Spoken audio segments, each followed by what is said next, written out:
Et Dieu va également commencer à te faire grandir dans différents niveaux spirituels. On va dire que tu dois toujours être bouillant pour Dieu, parce que il y a une chose que le diable attendra toujours, c'est que tu te refroidisses. Dans cette alliance avec Dieu, de toujours rechercher sa présence, rappeler le sacrifice de Jésus à la croix, parce qu'il n'est pas mort pour rien. Pour tout peuple, pour toute personne, de tout âge, de toute nation, de toute tribu. Allumer un feu dans ta vie où tu cherches la présence de Dieu. Les multitudes ne pourront te traverser pas, mais la présence de Dieu va faire de toi l'homme, la femme le plus heureux de la terre. Amen. Nous voulons bénir le Seigneur pour sa présence.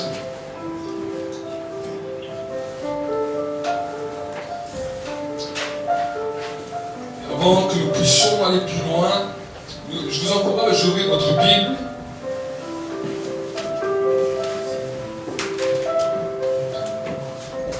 Dans le livre de Malachie, au chapitre 3,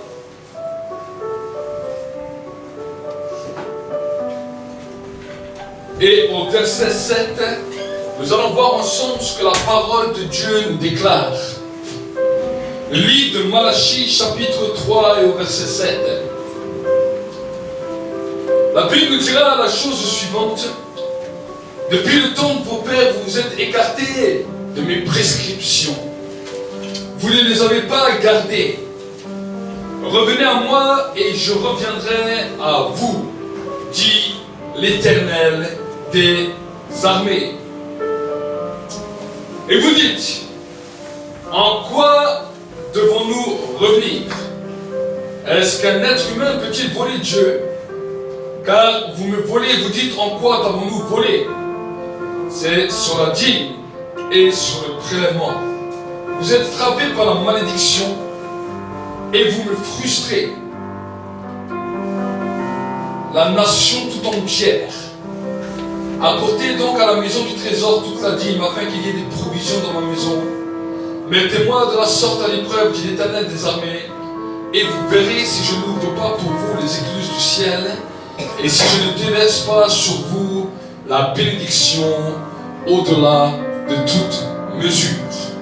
Pour vous, je menacerai celui qui dévore, et il ne vous détruira pas les fruits du sol, et la vigne ne sera pas stérile dans vos campagnes, dit l'Éternel des armées. Toutes les nations vous diront bienheureux, car vous serez un pays de délices, dit l'Éternel des armées. Amen.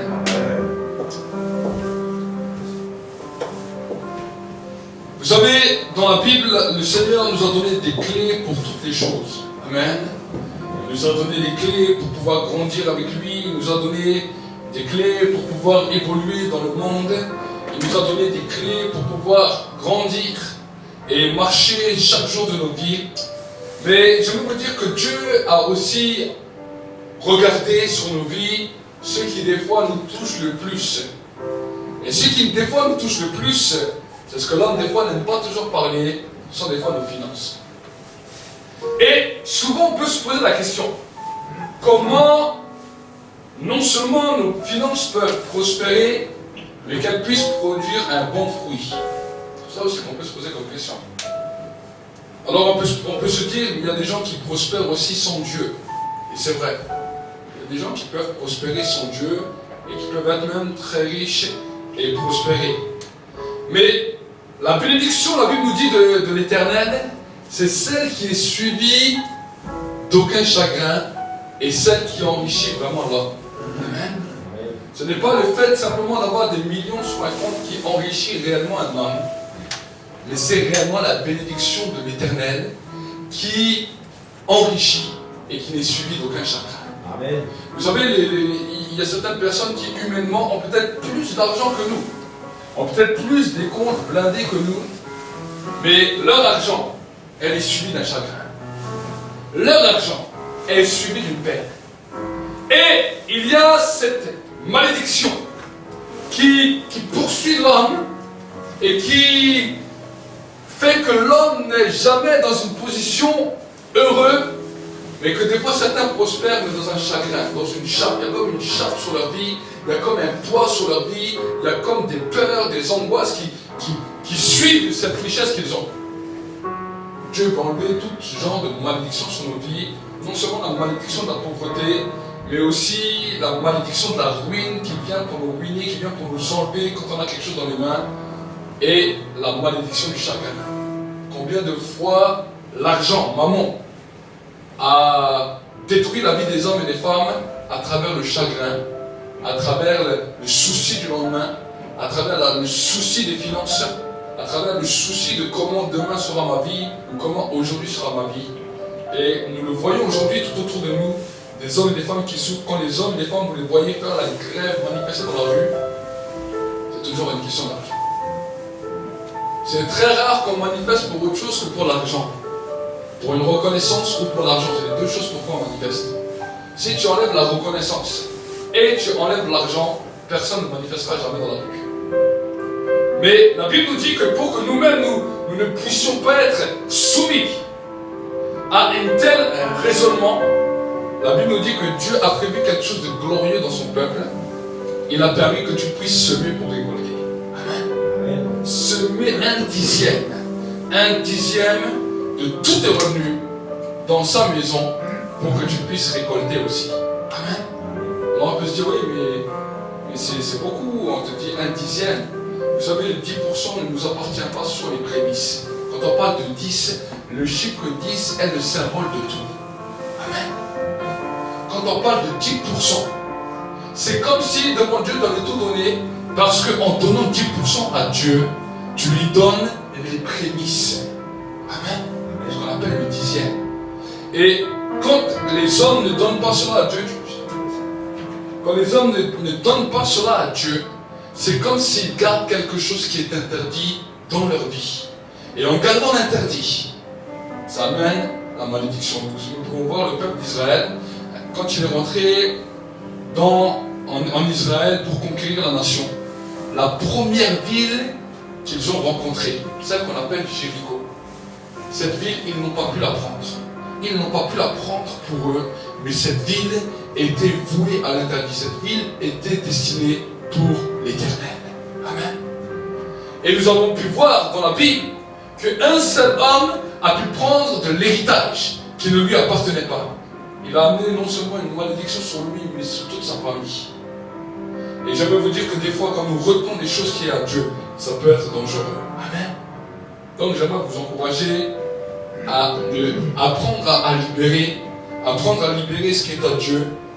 Et vous allez voir, la Bible nous dit, tu verras, si tu fais ça, tu verras si je n'ouvre pas pour toi les écluses du ciel, et si je ne déverse pas la bénédiction au-delà de toute mesure. Amen. Amen. Amen. Oui. Amen. Dieu est capable de te bénir, mais il attend aussi que tu fasses quelque chose. Amen. Amen. C'est quand tu vas semer que tu vas récolter. Quand tu vas semer à travers ta dîme, à travers ton dixième, en donnant à Dieu, ne dis pas seulement, ah oui, je donne pour donner, ou je dois donner. Certains vont dire, ah, il veut quoi nous faire un lavage de cerveau, on doit donner. Non, ce n'est pas de cette manière qu'on doit donner. On doit donner en disant, Seigneur, cela ne m'appartient pas, ça m'appartient. Amen. Dieu m'a donné la vie, Dieu m'a donné quelque chose. Mais de cette chose, il y a quelque chose qui t'appartient.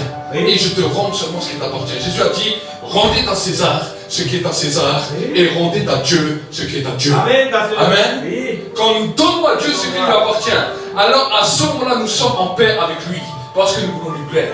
Amen. Amen. Donc voilà pourquoi Dieu a permis que nous puissions avoir une loi d'obéissance. La dîme, ce n'est pas un principe de la loi où on doit sacrifier un animal. La dîme, c'est un principe d'obéissance que Dieu a mis en place pour que nous puissions évoluer. Amen. Amen. Donc nous allons prier pour cela, pour ceux qui donnent leur dîme, tous ceux qui apportent leur dîme dans la maison de Dieu, et ceux qui n'ont pas aussi, on va prier pour que Dieu puisse vous donner, pour que vous puissiez aussi semer. Amen. Amen. Et pour que vous puissiez voir la bénédiction découler. Ceux qui sont aussi derrière vos écrans, si vous dites, mais comment on peut bénir? Alors quand tu vois la vidéo qui sera sur YouTube, vous verrez en dessous, ça sera en dessous de la vidéo. En dessous de chaque vidéo, maintenant nous avons, si vous voulez nous soutenir, le lien pour aller sur le site internet. Il y a soit le RIB de l'église, ou soit le lien PayPal, où vous pourrez directement verser à travers internet, que ce soit par carte bancaire, par PayPal, par tous les moyens qui sont donnés. Vous avez la capacité de le faire en direct sur le site. http://cmr-tv.com. Amen. Donc nous allons prier pour cela. Seigneur mon Dieu, mon roi, je veux réellement te bénir, je veux réellement te rendre la gloire, je veux te rendre vraiment l'honneur. Tu vois toutes ces dîmes qui sont apportées dans ta maison. Et Seigneur mon Dieu, mon roi, je te demande maintenant que ceux qui apportent les dîmes, ceux qui apportent, Seigneur mon Dieu, mon roi, toutes les dîmes de ta maison, que la malédiction qui était sur eux soit enlevée et brisée à partir de maintenant, soit détruite à partir de maintenant, et qu'ils puissent voir que ta promesse est réelle et que tu ouvres les écluses du ciel. Je commande à toute forme de chagrin qui était venue, à toute forme de poids qui était venue pour détruire, que cela soit brisé maintenant dans le monde visible et invisible. Et je vais prier aussi pour tous ceux qui n'ont pas de quoi, Seigneur mon Dieu, mon roi, non seulement pour eux-mêmes, pour leur vie, mais aussi pour pouvoir semer. Et je te demande de leur ouvrir les écluses du ciel et que eux-mêmes aussi puissent pouvoir semer. Je te demande, Seigneur, de leur donner, Seigneur, dans leurs mains, Seigneur, ta bénédiction, ta semence, que tu leur donnes, Seigneur, quelque chose pour qu'ils puissent semer et qu'ils puissent voir la loi de la semence et de la récolte. Pour la gloire de Dieu le Père, nous te bénissons, nous te rendons grâce. Ceux aussi qui vont semer leur offrande à travers le net, je te demande aussi de les bénir et d'étendre ta main sur leur vie pour la gloire de Dieu le Père, dans le nom de Jésus-Christ. Amen. Acclame pour le Seigneur. Amen. J'aimerais vous encourager encore à ouvrir votre Bible dans les livres de Corinthiens. Et nous allons passer au temps de la Sainte Seine. Que ce temps de la Sainte Seine puisse être bénéfique et que dans ce temps de la Sainte Seine, tu puisses entrer dans une nouvelle dimension avec Dieu. Amen. L'apôtre Paul nous dira la chose suivante. Car moi j'ai reçu du Seigneur ce que je vous ai transmis. Le Seigneur Jésus dans la nuit, il fit livrer, prit du pain. Et après avoir rendu grâce, il le rompit et dit, ceci est mon corps qui est pour vous. Faites ceci en mémoire de moi. De même, après avoir soupé, il prit la coupe et dit, cette coupe est la nouvelle alliance en mon sang. Faites ceci en mémoire de moi toutes les fois que vous en boirez. Car toutes les fois que vous mangez ce pain et que vous buvez cette coupe, vous annoncez la mort du Seigneur jusqu'à ce qu'il vienne. C'est pourquoi celui qui mangera le pain ou boira la coupe du Seigneur indignement sera coupable envers le corps et le sang du Seigneur. Que chacun donc s'examine soi-même et qu'ainsi il mange du pain et boive de la coupe. Car celui qui mange et boit sans discerner le corps du Seigneur mange et boit un jugement contre lui-même. C'est pour cela qu'il y a parmi vous beaucoup d'infirmes et de malades et qu'un assez grand nombre sont décédés. Si nous nous jugions nous-mêmes, nous ne serions pas jugés. Mais par ces jugements, le Seigneur nous corrige afin que nous ne soyons pas condamnés avec le monde. Amen. Quand nous prenons part à ce temps de Sainte Seine, la Bible nous dit que nous sommes en communion avec le corps et avec le sang du Seigneur. Amen. C'est le sang le plus merveilleux qui soit. C'est l'alliance la plus belle qui soit sur la terre. Pourquoi? Parce que de tout temps, il y a eu des alliances. Toi-même, tu es né d'une alliance entre un homme et une femme. Et ça a donné ta personnalité. Amen. Mais la Bible nous dit qu'il y a une alliance qui est plus grande que même la naissance d'un homme. Il y a une alliance qui est plus grande que tout le sang qui a été donné sur cette terre. C'est le sang que Jésus a donné. Parce que la Bible nous dit que ça nous donne un libre accès devant Dieu dans le ciel. Amen. Amen. Sans le sang de Jésus, aucun homme n'a cette capacité d'entrer dans la dimension spirituelle. Amen. Nous ne pouvons pas accéder au Père sans le sang de Jésus. Nous ne pouvons pas accéder au ciel sans le sang de Jésus. Amen. Certains peuvent accéder dans le monde spirituel et sans contact avec des esprits, mais personne ne peut parvenir devant le trône de Dieu sans passer par le sang de Jésus. Amen. C'est ce qu'on appelle la dimension du sanctuaire. Et si nous commençons à comprendre cela, nous allons comprendre que c'est une grande grâce que Dieu nous a fait. Pourquoi? Parce que dans du temps de l'ancienne alliance, c'est Dieu qui est venu dans un temple pour pouvoir rencontrer l'homme. Étant donné que l'homme ne pouvait pas accéder à Dieu, Dieu a décidé de créer un temple qui était la reproduction du ciel sur la terre, dans lequel Dieu pouvait venir rencontrer l'homme. Amen.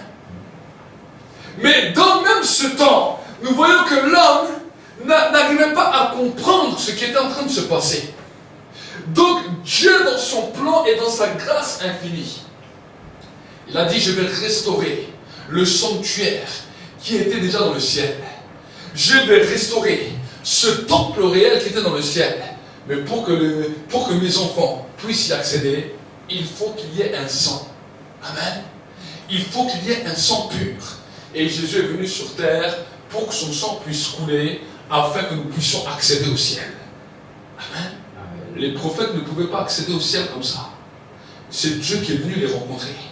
L'ancienne alliance, c'est Dieu qui venait rencontrer l'homme. La nouvelle alliance, c'est l'homme qui peut accéder au ciel à travers du sang de Jésus-Christ qui a été donné. Amen. Amen. C'est ça qui change entre les deux alliances. C'est ça qui change et qui détermine toutes choses. Donc quand nous allons prendre part à ce pain et à ce vin, sache que quand tu prends la Sainte Seine est quelque chose d'extraordinaire. Ça te permet directement d'être connecté au ciel. Amen. Directement de pouvoir te présenter dans le ciel. Alors si on va prier pour cela, on ne va pas continuer plus de vous encourager à cela, mais je suis excité quand je prends le pain et le vin, de pouvoir me dire à travers cette alliance que je fais là maintenant, j'ai un libre accès devant Dieu. Amen. Amen. J'ai un libre accès au ciel. Je peux, tout en étant sur terre, me retrouver au ciel. Amen. Tout en étant sur terre, je peux me retrouver au ciel. Et si tu prends la Sainte Seine de cette manière, c'est extraordinaire. Parce qu'il n'y a plus de barrière alors qu'il t'arrête. Amen. Si tu peux juste venir encore un peu jouer. Et peut-être que frère Rémi, si tu peux venir juste pour prier pour le pain et pour le vin et pour le distribuer.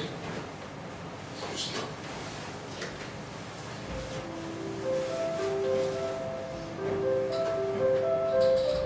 Oui, merci Seigneur pour cette journée encore. Merci pour ce dimanche que nous pouvons passer en ta présence. Alors, je te demande de bénir ce pain et ce vin que nous allons prendre, ce sang et ton corps que tu as livré pour nous. Merci Seigneur pour tout ce que tu as fait. Merci de t'avoir fait crucifié et d'avoir accepté cette mission de ton papa, qui est aussi notre papa, de pouvoir souffrir pour nous, d'être mort sur la croix pour nous sauver de nos péchés. Alors soyons conscients de ce que nous faisons ce matin en prenant ce pain et ce vin pour te glorifier et pour te rendre grâce. Amen. Amen. Alors pendant que tu prends ce pain et ce vin, sache que maintenant tu as un libre accès devant Dieu. Amen. Tu as un libre accès devant Dieu.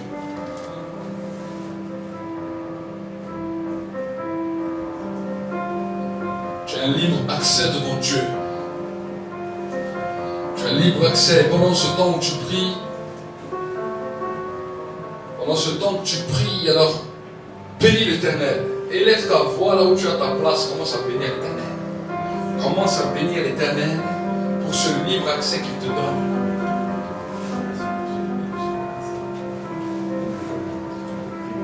Élève ta voix, ne regarde ni à droite ni à gauche, mais commence à prier. Commence à prier. Commence à prier. Merci Père de gloire pour ta grâce. Merci pour ce temps. Merci pour ce temps glorieux, Seigneur, mon Dieu, mon roi, dans lequel nous pouvons venir devant toi, dans lequel nous pouvons venir dans ta présence, dans lequel nous pouvons venir te célébrer et t'exalter, Seigneur, mon Dieu, mon roi. Seigneur, mon Dieu, mon roi, alors que nous sommes là, que nous sommes en communion avec le corps et le sang de Jésus. Nous sommes, Seigneur, mon Dieu, mon roi, à ce moment précis, devant le trône de grâce. Nous sommes libérés dans le ciel à ce moment précis.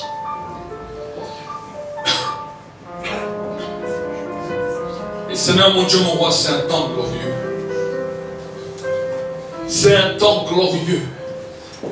Un temps glorieux. Oh, je bénis ta présence et je te rends grâce. Oh, je bénis ta présence et je te loue, Seigneur, parce que tu es glorieux. Je te glorifie et je te rends grâce, Saint-Esprit.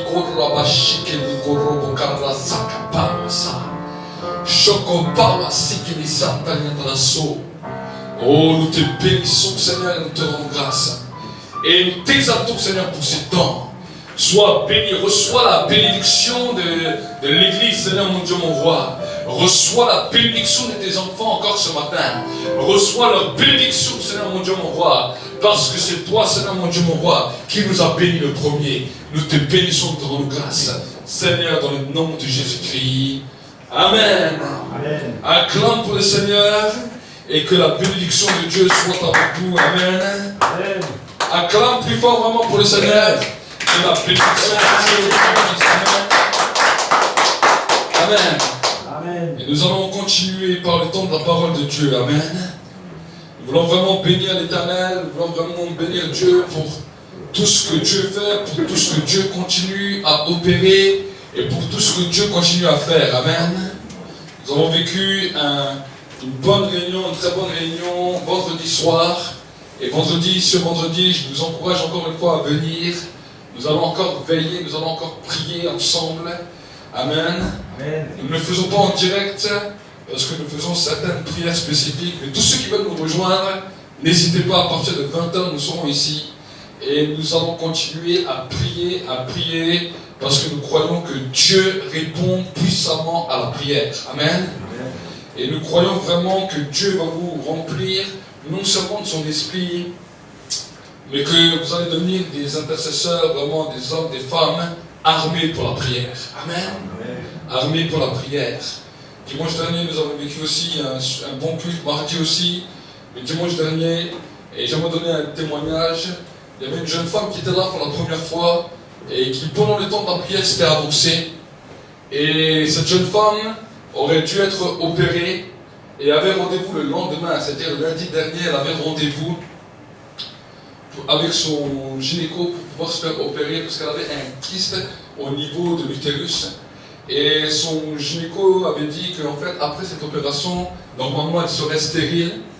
Et le pasteur Mahmoud, qui ne connaissait rien, quand on avait fait l'appel pour les personnes, pour la prière, elle s'était avancée. Le pasteur Mahmoud ne connaissait pas, et tout d'un coup, il a prié pour elle. Et il a prié pour que les problèmes gynécologiques qu'elle avait soient totalement nuls et qu'ils soient totalement détruits. Et il lui a dit, ne t'inquiète pas, tu auras un bébé. Il ne savait pas, il lui a donné la parole. Et elle-même aussi ne savait pas, quand je l'ai eu après au téléphone, elle me dit, mais c'est étonnant. Il ne savait pas ma vie, comment ça se fait. Mais une chose est claire, c'est que le lendemain, elle allait au docteur, elle allait pour faire des examens pour l'opération.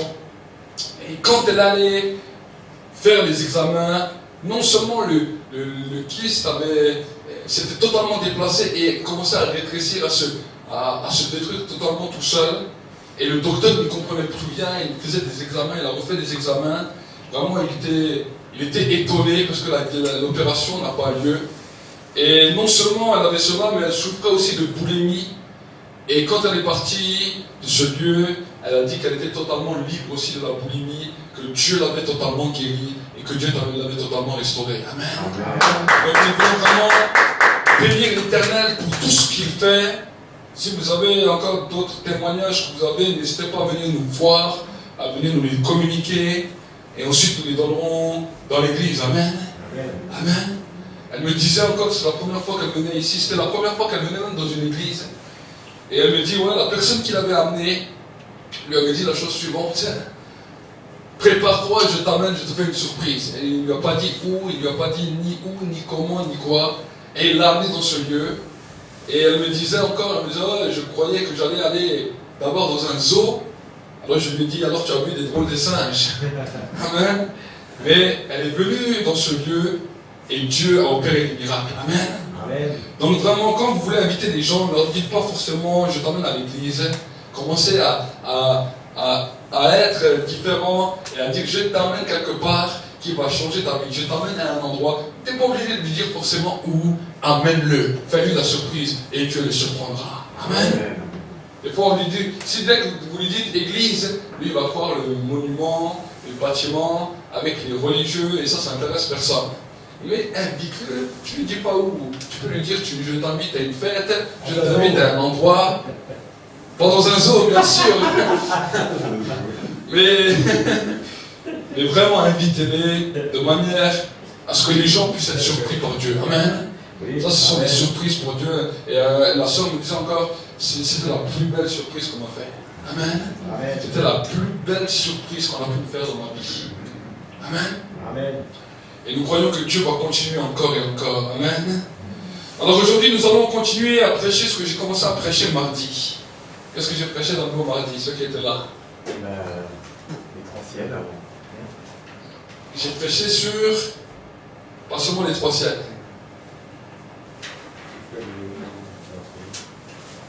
Oui. Et j'ai prêché sur quoi? Consulter chaque jour Dieu pour accomplir sa volonté. Amen. Et nous avons vu ensemble qu'il est important de connaître la volonté réelle de Dieu. Amen. Amen. La volonté réelle de Dieu, parce que la Bible nous dit, ce sont seulement ceux qui font la volonté du Père qui accéderont au ciel. Amen. Amen. Ce n'est pas la multitude de choses forcément que nous faisons sur la terre qui va permettre que nous accédons, que notre vie éternelle soit validée totalement. C'est réellement que nous faisons la volonté du Père. Amen. Amen. Et je dis que ce mois-ci, on va commencer à le consacrer et à parler spécifiquement par rapport à la volonté du Père, apprendre à reconnaître la volonté du Père, apprendre à reconnaître comment Dieu nous parle et apprendre à reconnaître comment distinguer les différentes voix qui viennent nous parler et savoir que c'est réellement Dieu qui nous parle. Amen. Amen. Et aujourd'hui, ce que je vais parler, le message de ce matin, c'est réellement apprendre à reconnaître et à discerner quelle est la voix et la parole de Dieu. Amen. Amen. Pourquoi? Parce que si nous commençons à nous laisser aller à tout vent, ça va nous poser des problèmes. Amen. Et alors que je suis en train de réfléchir à cela, il y a une phrase qui m'est venue dans mon esprit et j'aimerais vous partager la phrase que le Saint-Esprit a commencé à me dire. Il m'a dit, toute écriture inspirée vient de Dieu, mais toute écriture n'est pas la parole de Dieu. Amen. Amen. Toute écriture inspirée vient de Dieu, mais toute la parole écrite n'est pas de Dieu. Alors, on peut dire, mais ça a l'air d'être contradictoire comme cela. Comment? Toute l'écriture est inspirée de Dieu, mais toute parole n'est pas de Dieu. Alors, on va voir ensemble différentes dimensions pour que nous puissions réellement connaître comment Dieu nous parle et comment la parole écrite vient confirmer ce que Dieu dit et comment la parole écrite peut devenir une parole de Dieu vivante dans nos vies. Amen. Amen. Alors, j'aimerais vous dire que nous allons voir le début. Comment un homme naît de nouveau. Je l'ai expliqué avant, pendant que je parlais de la Sainte Seine. Vous savez, il y a quelque chose que nous devons comprendre. Dans l'ancienne alliance, la Bible nous dit que c'est Dieu qui est venu vers l'homme pour que l'homme puisse connaître Dieu sur la terre. Amen. Mais nous voyons que quand Dieu est venu voir l'homme, cela a posé un problème à l'homme. L'homme a commencé à voir le feu. L'homme a commencé à voir la nuée. L'homme a commencé à voir les éléments tout autour de lui. Et la Bible nous dit que les enfants d'Israël ont commencé à avoir réellement peur de cela. Et à un moment donné, alors que vous allez lire le livre de Deutéronome, que vous allez lire le livre de Nombres, vous allez voir que le peuple de Dieu est arrivé devant Moïse et il a dit, nous ne voulons plus que Dieu nous parle. Nous voyons son feu. Nous voyons ses manifestations. Nous voyons les choses de Dieu. Mais si nous continuons à voir ça et à entendre sa voix, nous allons... C'est ce qu'ils ont dit à Moïse. Ils ont dit, c'est terrible. Si on continue à voir ce que nous voyons, à entendre ce que nous entendons, nous allons tous mourir. Alors ils ont dit à Moïse que Dieu ne nous parle plus, que Dieu ne se révèle plus à nous de cette manière, mais qu'il parle à toi. Et nous écouterons ce que toi tu diras. Et quand Dieu a entendu ça, il a dit, oh, si ce peuple avait toujours le même cœur pour me craindre, ça serait extraordinaire. Ça serait extraordinaire. Alors Dieu a dit, ok, il n'y a pas de problème. Même, il a dit à Moïse, il a dit, ne t'inquiète pas, même après toi, quand tu quitteras cette terre, quand je voudrais me révéler à travers le peuple, je prendrai un homme ou une femme dans le peuple et je le mettrai à part et je me révélerai à lui et il amènera ma parole en tant que prophète dans sa nation. Et nous avons pu voir qu'à partir de ce moment-là, des hommes, des femmes qu'on appelait porte-parole de Dieu ou prophètes commençaient à amener la dimension de la parole de Dieu. Et là maintenant ça commence à poser problème. Parce que c'était bien beau. Mais nous pouvons voir que dans l'ancienne alliance, des fois des hommes se levaient tout seuls et s'improvisaient prophètes. Des fois des hommes se levaient et commençaient à parler de la part de l'Éternel sans que l'Éternel n'a rien dit. Et ça a commencé à poser un grand déséquilibre dans le peuple parce que le peuple ne savait plus comment reconnaître quand Dieu parlait ou quand Dieu ne parlait pas. Avant le temps de Moïse, c'était facile parce que Dieu ne parlait pas beaucoup. Où il avait parlé à Noé, il avait parlé à certains hommes. Mais après le temps de Moïse, que Dieu avait donné cette déclaration à Moïse, qu'il a dit, je vais me choisir des hommes, des femmes parmi le peuple, et je me révélerai à eux. Il leur a bien dit, je me révélerai à ces hommes que je choisis à travers une vision. Je me manifesterai à travers une vision, et ils auront une mission d'apporter la parole à mon peuple. Alors nous pouvons voir que maintenant certains qui commençaient à se lever de la part de Dieu, mais d'autres qui commençaient à se lever de leur propre part, et d'autres qui commençaient même à se lever à travers des esprits mauvais, à travers des esprits démoniaques. Et là, ça a posé un problème. Et ils ont dit, mais comment maintenant nous allons réussir à reconnaître ce qui est du vrai, du faux? Alors Dieu avait donné une recommandation, il a dit voilà. Voilà la recommandation que je donne. Ça, il disait dans l'ancienne alliance. Écoute bien, pour ne pas tout mélanger et tout dire tout et n'importe quoi. Dans l'ancienne alliance, alors Dieu a dit la chose suivante. Il a dit, si le prophète vient vous annoncer une chose que moi-même je n'ai pas annoncée, ou qu'il a annoncé par excès de zèle, la parole qu'il a dit, ou ce qu'il a dit, ne s'accomplira pas. Et quand tu verras que cette parole ne s'accomplira pas, tu n'auras pas peur de lui, mais tu pourras le tuer. Amen.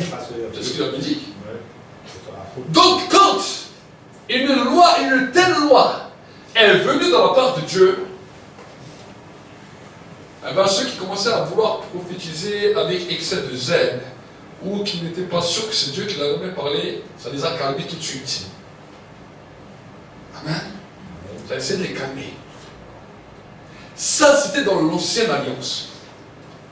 Mais maintenant, Dieu, dans sa grâce imméritée, savait que l'homme ne pouvait pas vivre tout le temps perpétuellement de cette manière.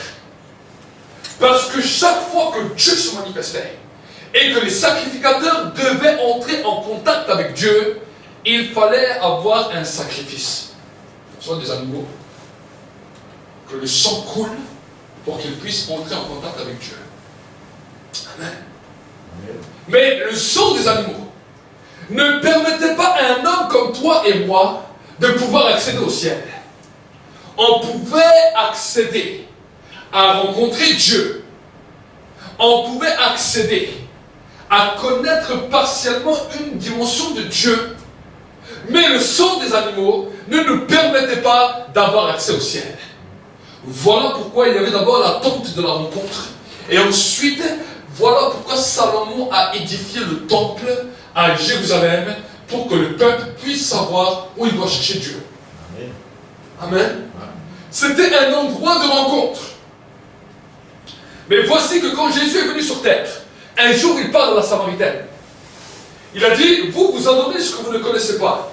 Nous adorons ce que nous connaissons, car le salut vient des Juifs. Et il lui dit, mais l'heure vient,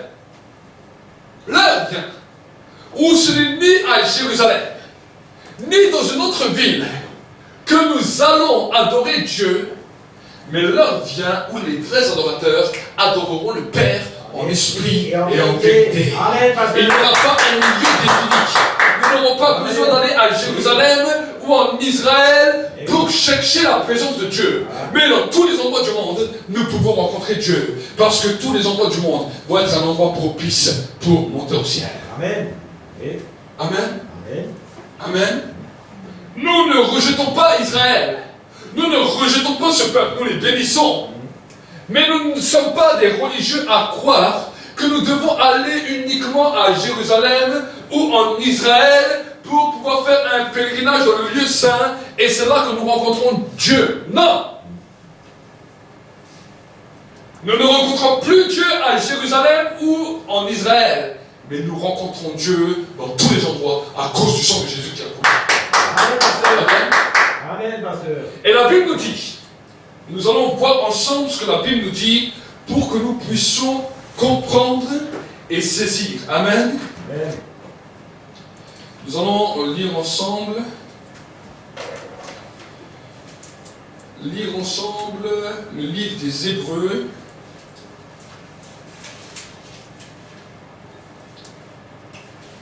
Non, Romains, excusez-moi, Romains au chapitre 10 et au verset 1er. Nous allons voir ensemble ce que la Bible nous dit. Nous allons aller pas à pas pour que nous puissions comprendre et saisir ce que Dieu veut nous dire ce matin. La Bible nous dit, frère, le vœu de mon cœur et ma prière à Dieu pour eux, c'est qu'ils soient sauvés. Car je leur rends le témoignage qu'ils ont du zèle pour Dieu, mais sans connaissance. En ignorant la justice de Dieu et en cherchant à établir leur propre justice, ils ne se sont pas soumis à la justice de Dieu, car Christ est la fin de la loi en vue de la justice pour tout croyant. Amen. Amen. L'apôtre Paul est en train d'expliquer quelque chose d'extraordinaire. L'apôtre Paul est en train de nous dire que les hommes, le peuple juif dans lequel il appartenait, ont eu du zèle dans leur cœur, mais ce n'était pas le zèle de Dieu, c'était leur propre zèle. Ce n'était pas la justice de Dieu, mais c'était leur propre justice. Jésus a dit une parole, il a dit, cherchez premièrement le royaume du ciel et sa justice, et toutes les autres choses vous seront données par-dessus tout. Et là, l'apôtre Paul est en train de dire, regardez ce qu'il est en train de nous dire, dans le verset 3, en ignorant la justice de Dieu et en cherchant à établir leur propre justice, ils ne se sont pas soumis à Dieu, ils ne se sont pas soumis à la justice de Dieu, car Christ est la fin de la loi en vue de la justice pour tout croyant. Amen. Amen. Il était en train d'expliquer que l'œuvre de la religion commençait à se terminer dans une nouvelle dimension que le peuple était ignorant. Amen. Alors on peut se poser la question, mais comment entrer dans la justice? Vu que ce n'est plus par la loi que nous pouvons être justifiés. Avant, vu que Dieu venait rencontrer l'homme sur terre, l'homme était justifié à travers la loi. Amen. Amen. Comment il était justifié à travers la loi? Voici, la loi lui disait que si tu as péché, tu as fait telle et telle erreur, tu ramènes combien d'animaux, tu ramènes tant et tant d'animaux, tu ramènes ça, et on va l'égorger, on va le présenter devant Dieu, le sang va couler, et ça va te justifier. Amen. Amen. La foi était aussi un principe de justification, parce que la Bible nous dit qu'Abraham ne connaissait pas la loi. Du temps d'Abraham, il n'y avait pas la loi. Donc la Bible nous dit qu'Abraham crut et ça lui fut compté comme justice. Du temps de Moïse, étant donné que les hommes n'avaient pas forcément toujours la foi, Dieu a utilisé la loi comme moyen pour justifier les hommes, temporairement. Mais ce principe de loi ne pouvait pas justifier longtemps le peuple, parce que chaque fois que le peuple commençait à avancer, nous voyons que le peuple avait des problèmes avec Dieu, parce que la loi la condamnait et la loi mettait la malédiction et la mort chaque fois sur eux. Chaque fois. Regardez tout l'Ancien Testament. Dès qu'ils désobéissaient un peu à la loi, c'était terrible. Terrible. Donc la Bible nous dit qu'en voulant se justifier, chercher la justice, parce qu'ils ignoraient la justice de Dieu, ils ont commencé à pratiquer leur propre justice. Amen. Amen. Et la justice des hommes, c'est ce qu'on appelle le zèle de la religion qui détruit les hommes et qui les empêche d'aller plus loin dans la dimension avec Dieu. Amen. On continue. Là, j'ai un petit peu résumé ce qu'il a dit. On continue. Dans le verset 6, il nous dit la chose suivante. Mais voici comment parle la justice qui vient de la foi. Dis avec moi la justice qui vient de la foi. La justice qui vient de la foi. Ne dis pas en ton cœur qui montera au ciel, c'est en faire descendre le Christ. Ou qui descendra dans l'abîme, c'est faire remonter Christ d'entre les morts. Que dit-elle donc? La parole est près de toi, dans la bouche et dans ton cœur. Or, c'est la parole de la foi que nous prêchons. Maintenant, il dit la chose suivante. Si tu confesses de ta bouche le Seigneur Jésus, et si tu crois dans ton cœur que Dieu l'a ressuscité d'entre les morts, tu seras sauvé. Amen. Car, en croyant du cœur, on parvient à la justice. Et en confessant de la bouche, on parvient au salut. Amen. Amen. Là, ça c'est la base pour les enfants de Dieu. Tout enfant de Dieu doit connaître cette base. La Bible nous dit que pour parvenir à la justice, nous devons croire dans notre cœur. Et pour parvenir au salut, ce qu'on appelle la vie éternelle, on doit le confesser de la bouche. Amen. Deux choses qui se passent dans le ciel et sur la terre. La première des choses qui se passe sur la terre, c'est la croyance dans le cœur. La croyance dans le cœur amène la justice de Dieu. Amen. Ce qu'on appelle la conviction, dans lequel le Saint-Esprit viendra vous convaincre de péché, de justice et de jugement. Donc, ça, c'est l'œuvre de la justification. Quand tu commences à croire cela, que Jésus est mort et ressuscité, en croyant dans le cœur, ça valide que le sang qui a coulé il y a 2000 ans commence à couler maintenant sur ta vie à cause de cette croyance dans le cœur. Amen. Et la Bible nous dit qu'en le confessant de notre bouche, nous parvenons au salut. Ça, c'est ce qu'on appelle la justice de Dieu. Amen. Amen. Ce n'est plus la justice de la loi, mais c'est la justice de Dieu. Nous ne sommes pas justifiés à cause de la loi, mais nous sommes justifiés à cause du sacrifice que Christ a donné à la croix pour nous. Amen. Amen. Est-ce que ça veut dire que la loi, nous devons la prendre et la jeter? Non. La loi est bonne, mais la loi ne nous justifie pas. Amen. La loi est bonne. Quand dans la loi, elle te dit, tu ne dois pas voler, tu ne dois pas mentir, tu ne dois pas tuer, tu ne dois pas faire de meurtre. C'est bon. Mais cette loi n'a pas de capacité de te justifier. C'est pour cela que Jésus a dit, je ne suis pas venu pour abolir la loi, je suis venu pour l'accomplir. Amen. Amen. Est-ce que nous-mêmes maintenant, ça veut dire qu'on doit vivre sans foi ni loi? Non. Nous respectons cette loi, mais nous ne sommes pas justifiés par cette loi. Amen. Le peuple juif attendait la justification à travers la loi. Nous ne sommes pas justifiés à travers la loi, mais nous sommes justifiés à travers ce que nous croyons dans notre cœur, que Jésus-Christ est mort et ressuscité et que son sang a coulé. Amen. Oui, amen. Amen.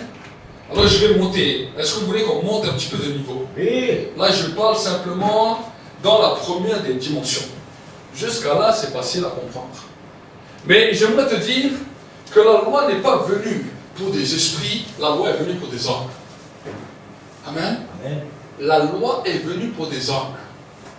Et la Bible me dit que quand une personne naît de nouveau, il devient un esprit. Écoute bien.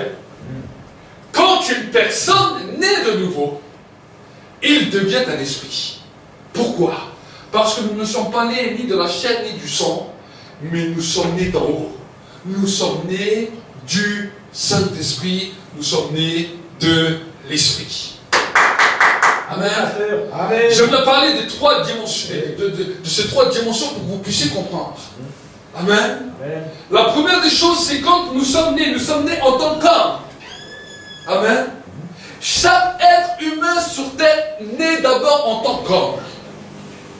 Aucun être humain sur terre ne peut entrer dans la dimension, dans le royaume des esprits comme ça.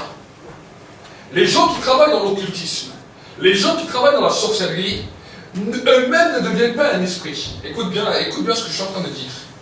Quand eux entrent dans la dimension du monde spirituel, ils rentrent dans le monde spirituel à travers un démon, à travers un esprit. Mais eux-mêmes, leur esprit est toujours mort. Ils ne sont pas eux-mêmes un esprit. Est-ce que vous comprenez? Ils sont obligés, pour pouvoir vivre une expérience spirituelle ou surnaturelle, d'invoquer des esprits et des puissances pour les faire entrer. Je vais vous expliquer la différence entre un chrétien né nouveau et un sorcier ou un occulte. Amen. Ils ne sont pas eux-mêmes un esprit, parce qu'ils ne peuvent contrôler cette dimension dans laquelle ils entrent dans le monde spirituel et ils en sortent. Ils ne peuvent pas le contrôler. Ils sont obligés de faire des sacrifices. Ils sont obligés de faire toutes sortes de choses pour pouvoir arriver dans cette dimension sans jamais eux-mêmes parvenir à être un esprit. Est-ce que vous comprenez?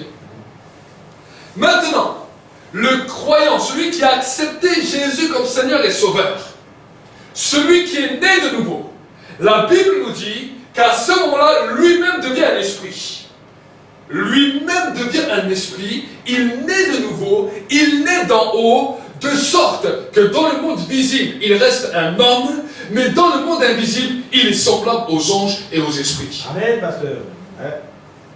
Amen. Oui. Il est semblable aux anges et aux esprits. Et qu'il a une capacité de pouvoir se mouvoir non seulement sur la terre, mais aussi une capacité de pouvoir se mouvoir dans le monde spirituel. Donc être un esprit, c'est bien. Mais maintenant que nous sommes devenus un esprit, si nous ne comprenons pas la suite des situations ou des choses qui vont permettre que non seulement nous soyons un esprit, mais un esprit qualifié pour le royaume de Dieu, alors nous risquons d'être un esprit, mais nous pouvons aussi tomber avec les esprits déchus et être totalement dépourvus de la grâce. C'est pour cela, écoute bien ce que je dis. Nous allons le lire ensemble dans le livre des psaumes, psaume 104, verset 1. Nous allons voir ensemble ce que la Bible nous dit. Psaume 104, verset 1. Il faut vraiment bien suivre, parce que quand tu acceptes Jésus, est-ce que je parle à des esprits ce matin? Oui. Amen. Est-ce que je parle à des esprits? Oui. Des hommes qui ont fait la nouvelle naissance avec Dieu. Oui. Si une personne n'a pas encore fait la nouvelle naissance avec Dieu, alors commence à croire dans ton cœur que Jésus-Christ est mort et qu'il est ressuscité. Commence à le confesser de ta bouche. Commence à demander pardon à Dieu pour tes fautes. Demander à Dieu pardon pour tes transgressions. Et demande que son esprit vienne en toi. Alors tu deviendras une nouvelle naissance. Amen. Dans laquelle tu entres dans ce qu'on appelle le royaume des esprits. Amen. Amen, pasteur. Regardez ce qu'il nous dira. Psaume 104, verset 1er. C'est le psalmiste David qui dira, il dira, mon âme bénit l'Éternel. Éternel mon Dieu, tu es infiniment grand, tu es revêtu d'éclat et de magnificence. Il s'enveloppe de lumière comme d'un manteau.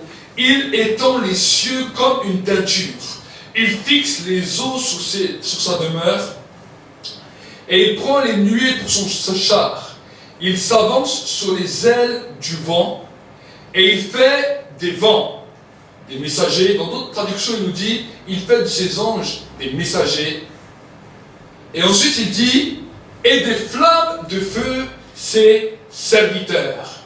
Il a établi la terre sur ses fondements et à tout jamais, elle est inébranlable.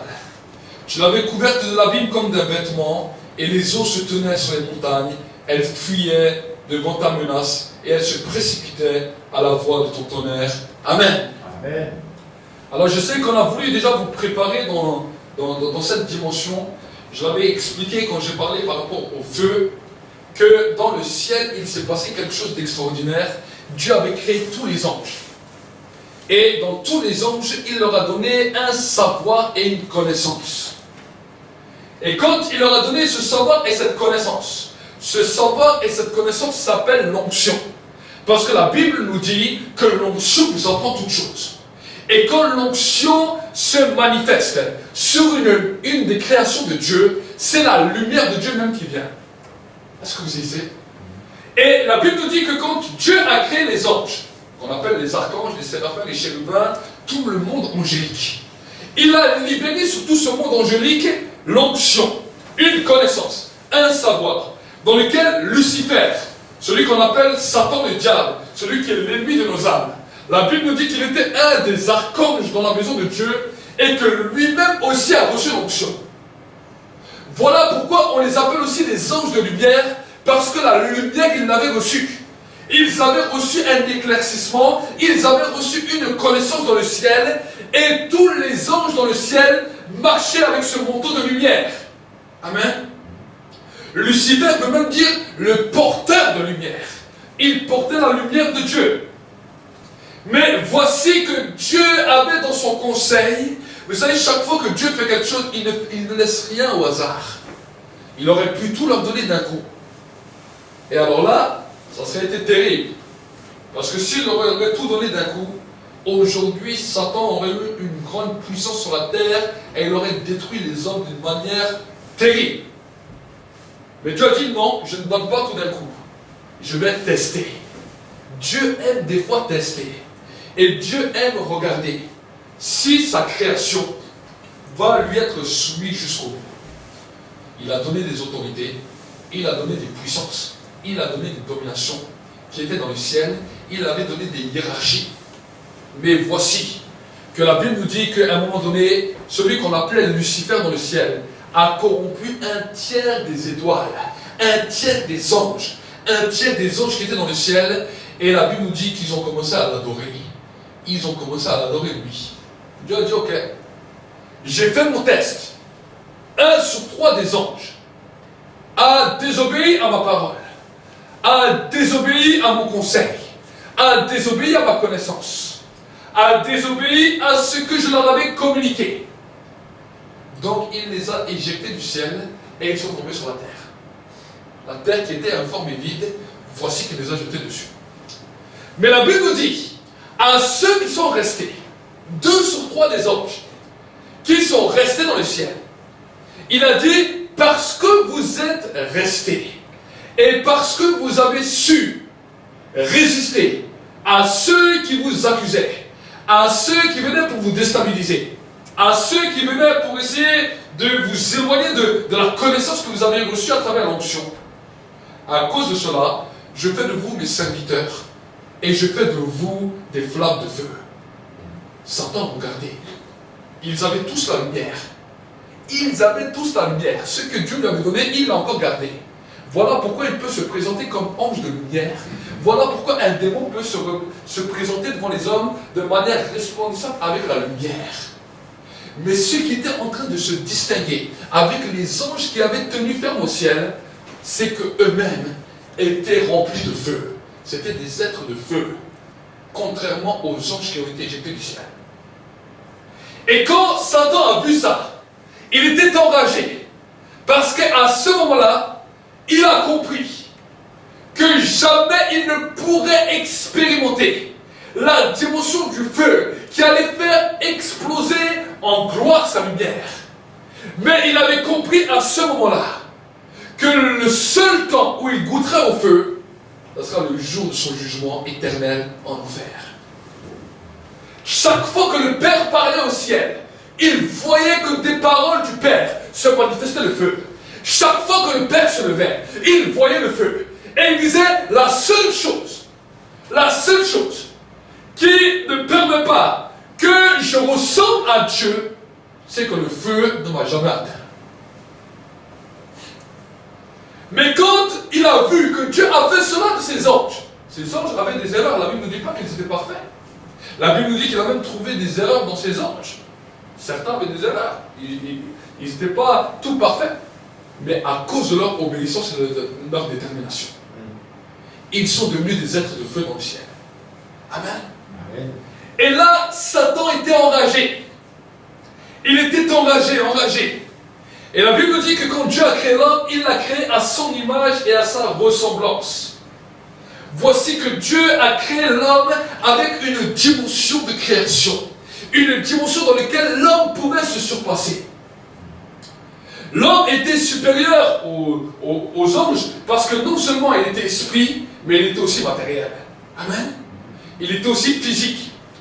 Et quand Satan a vu ça, il a vu que non seulement quand Dieu a créé l'homme, la Bible nous dit qu'il lui a insufflé la vie, il lui a insufflé son esprit, et l'être humain devient un être vivant. Amen. Ça devenait un être vivant, dans lequel l'homme avait le pouvoir et l'autorité par la parole. Souvent quand on lit la Bible, on peut voir que quand on lit l'histoire d'Adam et Ève, quand ils ont péché, on peut voir que la Bible nous dit que l'homme s'est regardé et qu'il a vu qu'il était nu. Alors on peut se dire, ah mais Dieu avait créé l'homme nu, aujourd'hui on voit même des émissions dans lesquelles les gens se mettent nus. Non, l'homme n'était pas nu. L'homme avait un manteau de lumière sur lui. Amen. Amen. L'homme avait un manteau de lumière sur lui. Mais le jour où il a désobéi, ce manteau de lumière s'est tombé. Écoute bien. Écoute bien. Dieu n'avait pas fait la même erreur. Dieu n'a pas fait la même chose qu'au ciel. Au ciel, il a créé les anges avec le vent. Et parce qu'il les a créés avec les vents, pour que l'ange puisse être manifeste, il a libéré sur lui, ça veut dire la matière même de l'onction, ce qu'on appelle la lumière. Il a créé avec cela l'ange. Pour que l'ange puisse se manifester et se présenter quelque part, il fallait qu'il soit visible. Donc la lumière faisait partie de sa nature. Mais quand Dieu a créé l'homme, la lumière ne faisait pas partie de la nature de l'homme, sinon nous serions tous des lampes qui marchons sur terre. Nous n'aurons pas besoin de lumière la nuit. On marcherait comme des lampes et on dirait, voilà, nous sommes une lumière. Non! Dieu avait mis un manteau sur l'homme, qu'on appelle le manteau sur la vie de l'homme, était le symbole de l'onction, était la lumière. Mais l'homme lui-même n'était pas encore une lumière. Écoute bien, l'homme lui-même n'était pas une lumière. Mais parce que l'homme a désobéi à Dieu, Dieu voulait voir, Dieu voulait faire de l'homme une lumière. Mais vu que l'homme a désobéi avant que Dieu puisse faire ça, l'homme s'est trouvé nu. Parce que le manteau de lumière a été enlevé. Voilà pourquoi l'homme, quand il se retrouve dans le noir, a peur. Parce que l'homme a toujours besoin de voir la lumière. Est-ce que vous comprenez? Et la Bible nous dit que quand le diable a vu ça, il a dit, mais c'est bien, l'homme n'est pas lui-même une lumière, donc je peux être supérieur à lui, parce que la matière même de l'onction, Dieu m'a fait de cela. Est-ce que vous saisissez? Voilà comment le diable a commencé à détruire l'humanité et à s'emparer de l'humanité. Mais imaginez s'il aurait eu le feu, si lui-même aurait eu le feu, il ferait des désastres pires sur terre. Jusqu'à là, nous commençons à comprendre. Maintenant, Dieu a dit, voilà, je vais mettre moi-même la protection de l'homme. Et quand il a commencé à se révéler aux prophètes, quand il a commencé à se révéler à certains peuples, en l'occurrence Israël, Dieu descendait sur terre pour protéger son peuple. Amen. Amen. Mais nous pouvons voir que la protection de Dieu, des fois à travers l'homme, parce que l'homme lui-même n'était pas un esprit, ça posait même des fois des problèmes à l'homme. C'est pour cela que dans certains versets, on peut nous dire que le corps de Moïse a été bataillé entre un ange et Satan. Est-ce que vous savez? Il voulait récupérer même le corps de Moïse. Mais si nous commençons à comprendre cela, nous allons commencer à comprendre la pensée profonde de Dieu, pourquoi Dieu a créé l'homme et qu'est-ce que Dieu avait comme mission pour l'homme. Quand Jésus venu pour créer une nouvelle espèce. Dis avec moi, une nouvelle espèce. Nouvelle espèce. Il est venu pour créer un nouveau genre d'homme. Et voici que la première des dimensions, quand le diable a vu ça, là il a commencé à flipper. Il a vu Jésus qui était déjà venu, qui est né sur terre, parfait. Bon, jusqu'à là, ça ne l'a pas choqué. Mais la Bible nous dit que voici que quand Jésus fut baptisé dans le Jourdain, le Saint-Esprit descend sur lui. Amen. Amen. Le jour de la chute de l'homme, l'onction s'est enlevée de l'homme. Mais à cause du péché continuel de l'homme, à un moment donné, le Saint-Esprit s'est retiré de l'homme. Dans les livres de la Genèse, la Bible nous dit que l'homme pouvait vivre jusqu'à 900 ans à cause de l'Esprit qui était en lui. À cause du Saint-Esprit, il pouvait vivre jusqu'à 900 ans, jusqu'à... combien Mathusalem il a vécu? 969 ans. Il vivait très longtemps. Mais la Bible nous dit qu'à un moment donné, à cause du péché, Dieu a dit, mon esprit n'habitera plus dans l'homme. Et il l'a retiré. Et quand le Saint-Esprit s'est retiré de l'homme, les jours de l'homme sont raccourcis à 120 ans. 120 ans. Ça fait 2000 ans que l'Église n'a pas compris ça. C'est un mystère. Amen. Amen. 2000 ans que l'Église n'a pas compris ça.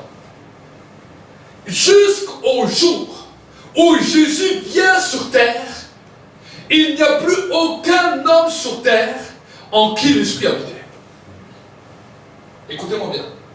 Depuis le temps de la Genèse, jusqu'à ce que Jésus vienne sur terre, il n'y avait plus du tout aucun homme dans lequel l'Esprit de Dieu habitait. Des fois, le Saint-Esprit faisait tomber un manteau sur certains hommes, comme Moïse, comme Abraham, comme tant d'autres. Il recevait un manteau. Le manteau de lumière venait les toucher. Voilà pourquoi quand Moïse est monté sur la montagne et qu'il a commencé à prier, à un peu d'un moment, quand il est descendu, la Bible nous dit que son visage est devenu comme la lumière du soleil. La matière de l'onction à laquelle il était en train de toucher était en train d'impacter son visage au point que quand il est descendu, les Israélites avaient tellement peur qu'ils lui ont mis un voile sur la tête. C'est vrai. Amen, pasteur. Amen. Oui. Mais 40 jours de jeûne, sans manger, sans boire, n'a que permis que son visage soit touché par l'onction. Vous imaginez? Mais la Bible nous dit que quand Jésus est passé dans l'eau, l'Esprit est descendu sur lui comme une colombe. Il y avait non seulement le manteau de lumière, mais dans le monde spirituel, il commençait à briller. Et là, quand il est parti, dans le temps de jeûne, à ce moment-là, il est revenu revêtu de puissance et de gloire. Amen. Amen. Oui. Il est revenu revêtu de puissance et de gloire. Donc ça, c'est pour que vous puissiez comprendre. Donc la première dimension de l'homme, c'est parvenir à la justice, en croyant dans le cœur, en confessant dans la bouche, qu'on parvienne au salut. Maintenant, quand on a fait cela, on entre nous-mêmes dans le royaume des esprits. Et là, maintenant, c'est là où l'enjeu devient important. Amen.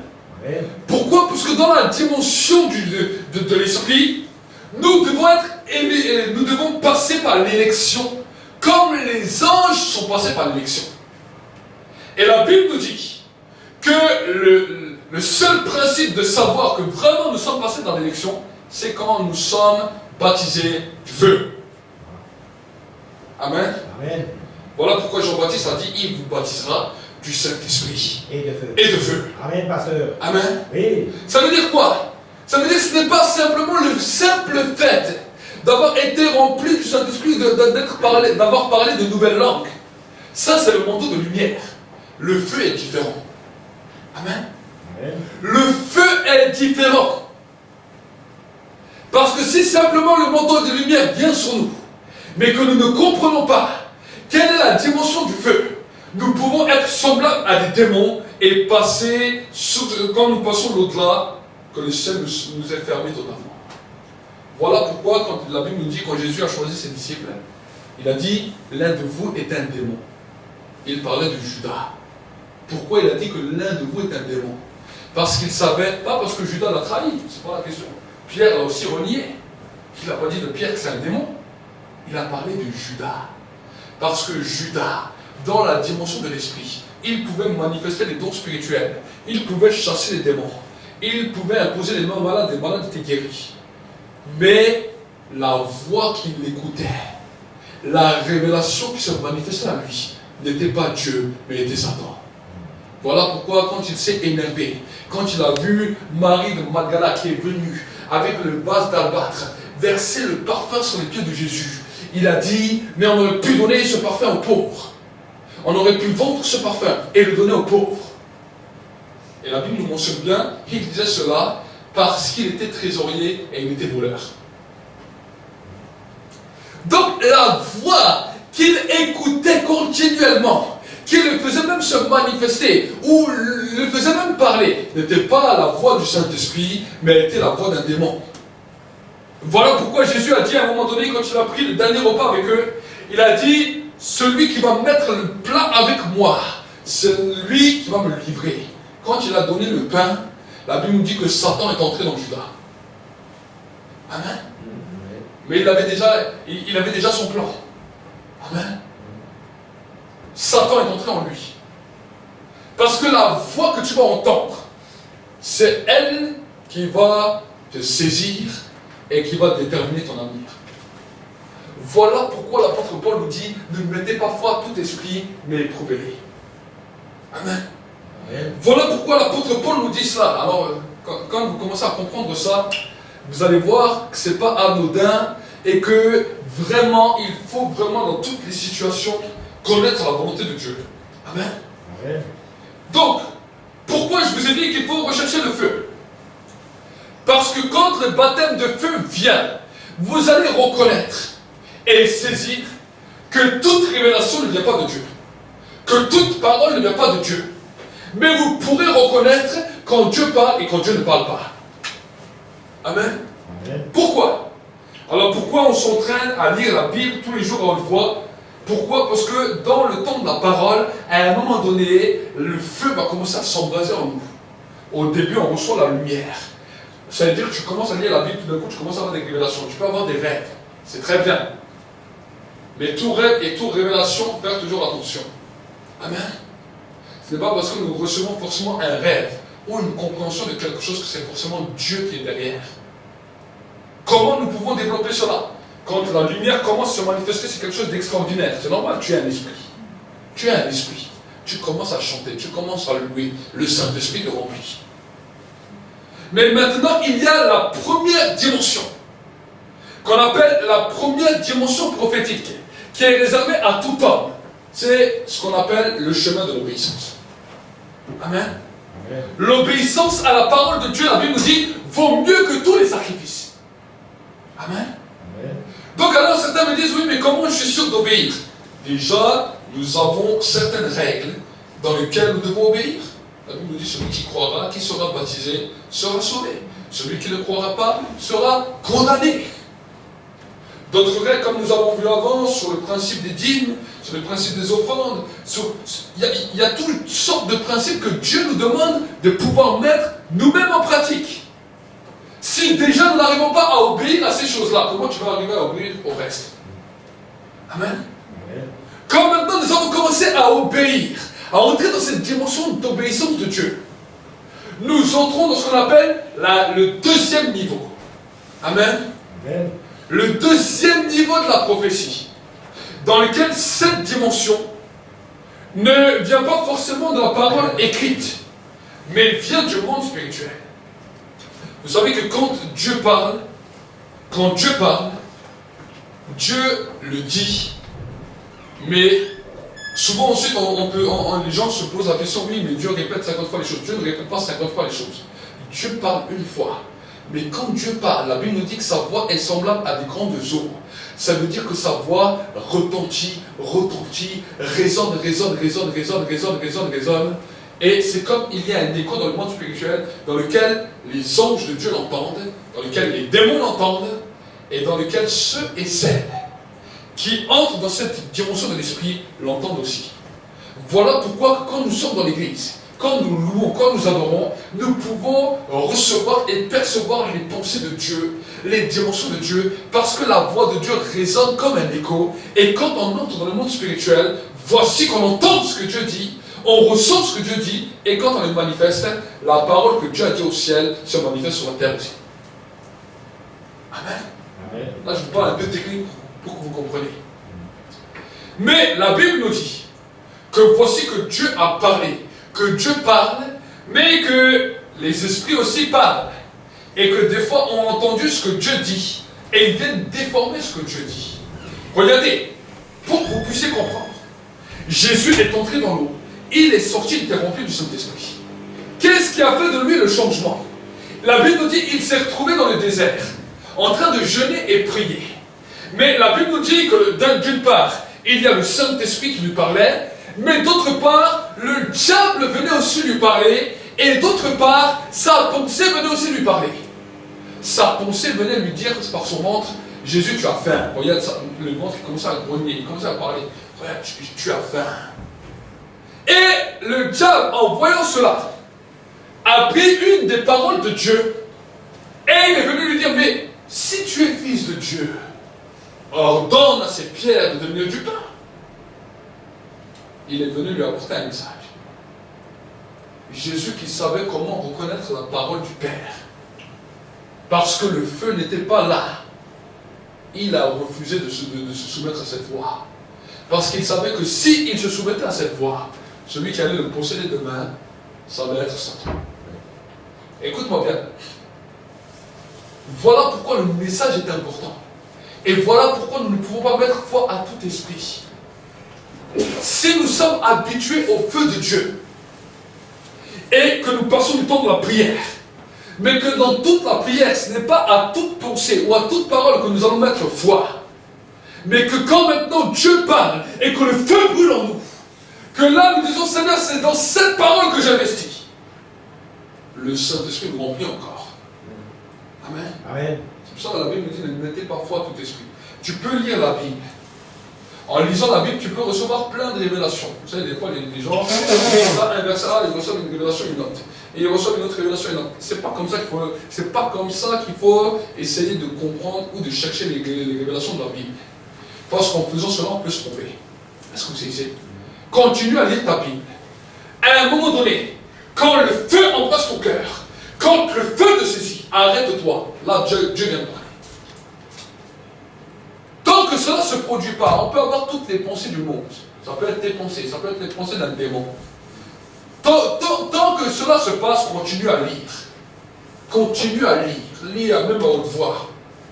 Mais à un moment donné, quand cela embrasse ton cœur, quand le feu commence à saisir, tu sais que Dieu a parlé. Ça, c'est pour la parole. Là, je parle de reconnaître la voix de Dieu dans la dimension de la parole écrite. Amen. Aujourd'hui, vous pouvez avoir des prédicateurs qui prêchent selon leur chair. Vous pouvez avoir des prédicateurs qui prêchent par des révélations des esprits séducteurs. Et la Bible nous dit qu'à la fin des temps, il y aura plusieurs esprits séducteurs qui viendront par toutes sortes de doctrines apporter une autre doctrine. Tout le monde peut dire Amen. Alors bien sûr, les gens me disent, oui, la Bible nous dit, c'est à leurs fruits que vous les reconnaissez. Alors ils regardent bien leur vie. Oh, s'ils ont des vies à peu près correctes, à peu près bien, oh non, c'est des bons fruits. Ce n'est pas de ce fruit que Dieu parle. On nous parle des fruits du feu. Amen. Amen. Un démon ou un homme naturel, même un sorcier ou un occulte, quand il parlera, il ne pourra jamais produire du feu dans sa bouche. Est-ce que vous comprenez? Jamais. Impossible. Voilà pourquoi la Bible nous dit que les disciples ont attendu dans la chambre haute. Quand Jésus est monté au ciel, ils ont attendu dans la chambre haute. Jésus a dit, vous recevrez une puissance, celle du Saint-Esprit. Alors ils ont dit, ok, comment on va reconnaître qu'il y a une puissance qui tombe sur nous? On guérit déjà des malades. On chasse déjà des démons. On fait déjà certaines choses. Comment on peut reconnaître qu'une puissance tombe sur nous? Vous recevrez le Saint-Esprit. Alors, pendant 40 jours, Jésus a parlé aux disciples. La Bible ne dit pas ce qu'il leur a dit. Mais à mon avis, il leur a bien dit, le jour où vous verrez le feu de Dieu descendre sur vos têtes, vous savez que vous êtes investis dans la puissance d'en haut. Et que maintenant le mandat peut commencer. Amen. Amen. La Bible nous dit que tant que le feu n'est pas tombé, l'église primitive était là en attendant. En attendant. En attendant. Mais quand le feu était tombé, ils savaient qu'ils pouvaient démarrer. Et à ce moment-là, La Bible nous dit que l'Église primitive savait reconnaître clairement la voix de Dieu. Quand Dieu parlait, ils savaient que c'était Dieu. Pourquoi? Comment se fait-il que dans notre siècle, au XXIe siècle, alors que nous sommes beaucoup plus de chrétiens que 120, qu'ils étaient dans la chambre haute, le peuple d'aujourd'hui n'arrive pas à reconnaître la voix de Dieu et que les 120 qui étaient à Jérusalem ont su reconnaître la voix de Dieu clairement comme elle était. Pourquoi? Parce qu'ils avaient le feu. Parce qu'ils avaient le feu et parce qu'ils avaient reconnu que maintenant, c'est chaque fois quand le feu vient que nous disons Amen à la révélation. Amen. Amen. Amen. Chose qu'on ne fait pas aujourd'hui. Aujourd'hui, même le diable essaie d'enlever le feu dans beaucoup d'endroits. Et quand on parle de feu, c'est quand on fait une belle musique qui bouge. Et là, les gens disent, ah, il a le feu. C'est pas ça le feu. Quand quelqu'un est un peu motivé de sortir dehors, de parler un peu plus de personnes qu'un autre, il a le feu. C'est pas ça le feu. Le feu est un témoignage intérieur qui vient brûler en nous. La Bible nous dit que quand Jésus était mort et qu'il était ressuscité, il était sur le chemin d'Emmaüs. Il a pris une autre forme pour que les disciples ne le reconnaissent pas. Et il a parlé avec les 2 disciples sur le chemin d'Emmaüs. Mais une chose m'a frappé l'esprit quand j'ai lu la parole, c'est que quand Jésus a rompu le pain avec eux, il a disparu. Et ils l'ont reconnu. Et à ce moment-là, ils ont dit, mais quand il nous parlait, il y avait un feu qui brûlait dans notre cœur. Il y avait un feu qui brûlait. Ils ont reconnu comment reconnaître la voix de Dieu. Amen. Ils ont reconnu comment reconnaître la voix de Dieu. Peut-être que cela va nous surprendre. Et on va se dire, mais alors le reste, des fois, nous croyons beaucoup de choses. Et des fois, nous pensons bien faire sur beaucoup de choses. Mais si le feu n'est pas derrière, fais attention à ce que tu peux dire ou à ce que tu peux faire. Amen. Amen. J'ai appris même plein de fois à rester tranquille. Et j'ai appris en grandissant avec le Saint-Esprit que ce n'est pas toutes mes pensées ou toutes mes révélations qui venaient de Dieu. Il y a des fois, certaines fois, où cela venait de moi-même. Il y a d'autres fois où c'était une influence spirituelle, mais ce n'était pas forcément Dieu. Amen. Amen. Si tu comprends ce message aujourd'hui, tu ne seras plus trompé et tu ne pourras plus être dévié. Parce que la Bible nous dit, mes brebis entendent ma voix, je les connais et elles me suivent, je leur donne la vie éternelle et elles ne périront jamais et nul ne pourra les ravir de ma main. Amen. Amen. Donc ça, c'est ce qui se passe dans le 2e ciel. Voilà maintenant pourquoi quand Dieu parle, dans le 2e ciel, il y a un combat avec les pouvoirs, les dominations, les puissances. Nous avons vu ensemble vendredi comment commencer à les attaquer, comment commencer à les contrer, comment commencer à leur faire la guerre, comment on va leur rentrer dedans. Pourquoi? Pourquoi on peut se poser ça? Pourquoi on peut se dire, oui, mais si on a Dieu en nous et que Dieu est tout puissant, pourquoi on doit encore contrer, pourquoi on doit encore combattre contre les puissants des ténèbres? Dieu ne vient plus sur terre lui-même personnellement. Amen. Amen. Dieu est omnipotent, omniscient, omniprésent par son esprit. Mais il veut que nous puissions apprendre l'art de la guerre spirituelle pour déloger ces esprits qui sont dans le 2e ciel et qui veulent empêcher que le message de Dieu soit libéré clairement sur la terre. Amen, pasteur, oui, c'est exactement ça. Amen. Amen. Ils veulent retenir vos bénédictions. Parce que la Bible nous dit que Dieu nous a bénis de toutes les bénédictions dans les lieux célestes. Amen. Amen. Mais que maintenant, pour que toutes ces bénédictions descendent sur terre, il y a un chemin dans lequel nous devons apprendre à déloger les puissances des ténèbres. La terre peut respirer d'une nouvelle manière. Le monde dans lequel nous vivons, nous avons une capacité de le changer totalement si nous comprenons qui nous sommes. Amen. Amen. Les chrétiens nés de nouveau ne sont pas simplement des chrétiens qui vont au ciel, mais ce sont des esprits sur terre pour changer les choses. Amen. Amen. Oui. Le Saint-Esprit rend témoignage à notre esprit que nous sommes enfants de Dieu. Et voilà pourquoi quand la parole de Dieu vient du 2e ciel, et que comme nous nous positionnons, vu que nous sommes aussi bien charnels que spirituels, À ce moment-là, quand Dieu parle, nous avons la capacité d'entendre aussi bien qu'un ange. Écoute bien. Nous avons la capacité d'entendre aussi bien qu'un ange. Nous avons la capacité de voir aussi bien qu'un ange. Un ange de Dieu ou un ange de Satan. Nous avons cette capacité. Seulement, nous ne savons pas comment ça fonctionne. C'est ça notre problème. On peut se dire, oui, mais comment Parce qu'on commence à rentrer plus dans la prière. Mais le genre de prière que Dieu te demande de faire. Vous savez, il y a la prière religieuse. La prière religieuse, c'est celui qui se plaint, c'est celui qui regarde sa vie, qui se lamente sur sa vie, celui qui dit « Oh Seigneur, aide-moi, protège-moi, visite-moi, bénis-moi, encourage-moi ». Ça, c'est beaucoup la prière religieuse.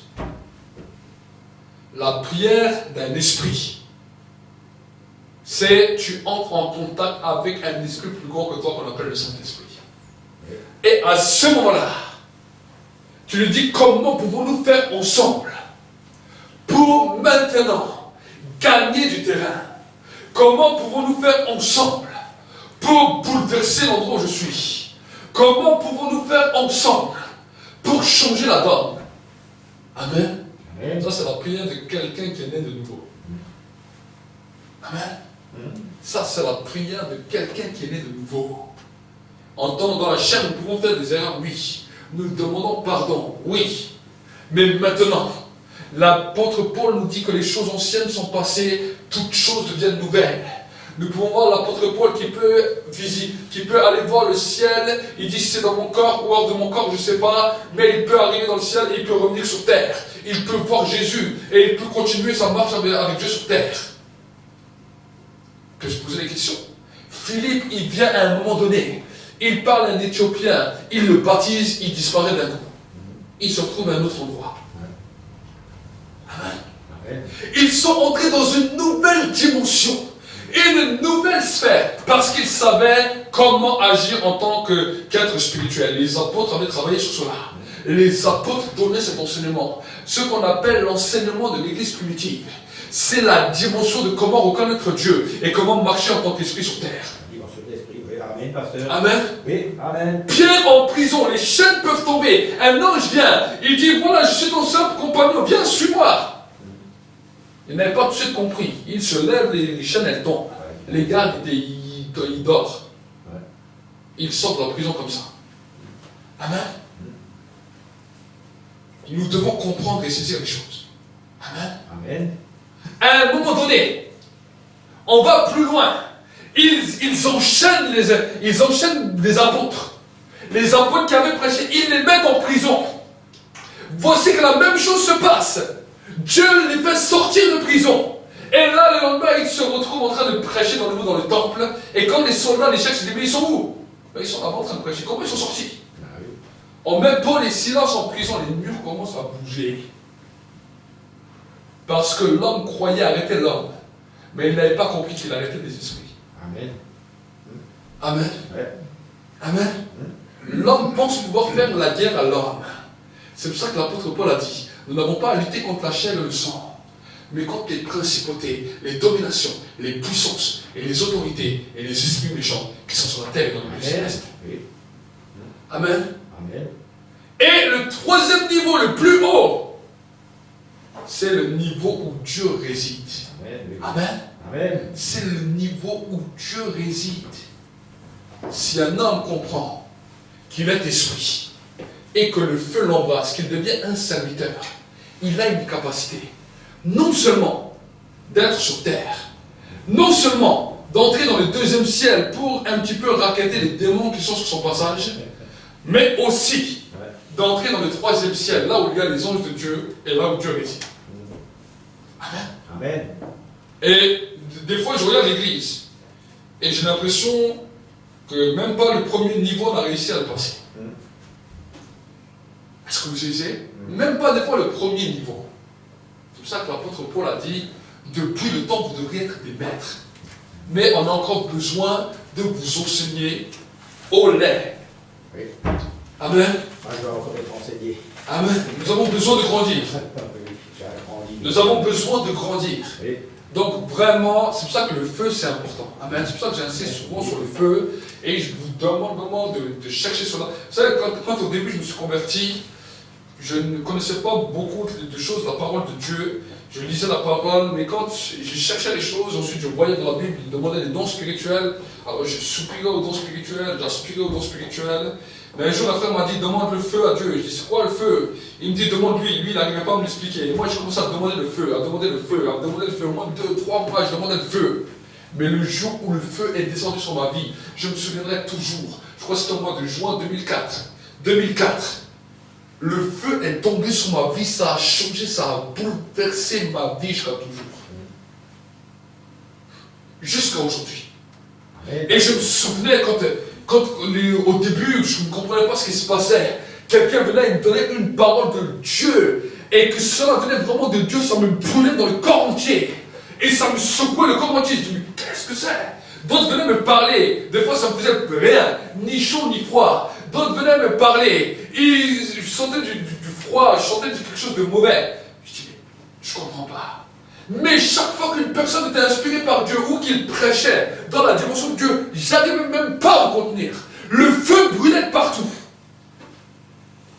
Et là, j'ai commencé à comprendre, sans savoir vraiment ce que je disais, je dis, bon, si quelqu'un parle comme ça, et que le feu se manifeste comme ça, c'est que, bon, ça doit être quelque chose qui a à voir avec Dieu. Et sur ça, sans vraiment comprendre, sans que personne m'a expliqué, parce que j'avais entendu personne qui parlait de ça à l'époque. Personne. Sans savoir ça, j'ai commencé à marcher sur ce chemin. Et en fait, j'ai vu que chaque fois que je suivais ce chemin,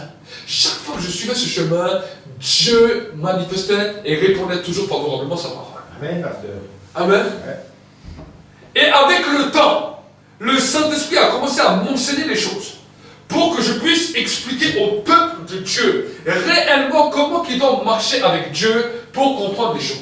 C'est ça qu'on appelle la parole de vie. Amen. Je ne suis pas un prédicateur pour faire de la prédication. Ou des choses bien, ou des choses justes, ou des choses vraies, ou des choses où les gens disent oui, c'est vrai, t'as raison. Non. Pourquoi? Parce que l'art et la manière de parole n'habitaient pas naturellement en moi. Mais la dimension du feu, quand je l'ai expérimenté, quand je l'ai saisi, à partir de ce moment-là, j'ai grandi d'une dimension spirituelle d'une autre manière. Amen. Amen. Amen. C'est ça qui a changé ma vie et dans lequel, c'est pour ça que Dieu m'a amené dans ce ministère de la dimension de prophète pour expliquer les choses aux gens. Amen. Amen. Parce que dans la dimension du prophète, on explique les choses spirituelles aux hommes pour que les hommes puissent grandir. Merci, Seigneur. La Bible nous dit qu'il y a 2 ministères clés qui vont faire que les saints vont commencer à être édifiés et assis. Ce sont le ministère de l'apôtre et le ministère du prophète. Pourquoi? Parce que la Bible nous dit que vous avez été édifiés sur les fondements des apôtres et des prophètes. En lui, Jésus-Christ, étant la pierre angulaire, en lui, tout édifice bien coordonné s'élève pour être un temple saint dans le Seigneur. Amen. Amen. Pour que nous puissions comprendre cela, il y avait des apôtres qui sont venus, qui ont apporté la base de la foi, qui ont apporté des bases dans la vie de prière, dans la vie dans laquelle les hommes et les femmes devaient se consacrer à Dieu. Mais la dimension du prophète va permettre que le peuple de Dieu, le corps de Christ, arrive dans la dimension de l'esprit et est semblable à des anges sur terre et dans le ciel et dans tout ce qu'ils vont faire. Amen. Amen. Nous sommes des esprits. Je suis un esprit, tu es un esprit. À cause de la nouvelle naissance, tu as reçu des nouvelles capacités. Pas simplement les films comme on est en train de te les montrer aujourd'hui. Tu es plus qu'un Superman. Tu es plus que tous ces hommes que tu vois, qui sont forts, qui font toutes sortes de choses, si tu comprends qui tu es en Dieu. Amen. Amen. Amen. Je sais que ça fait beaucoup à entendre, mais vraiment, j'aimerais vraiment que vous puissiez grandir avec Dieu. Amen. Pas mettre foi à tout esprit, mais les éprouver. Des fois, on les éprouve avec notre mentalité. On voit, il dit des choses vraies, il dit des choses fausses.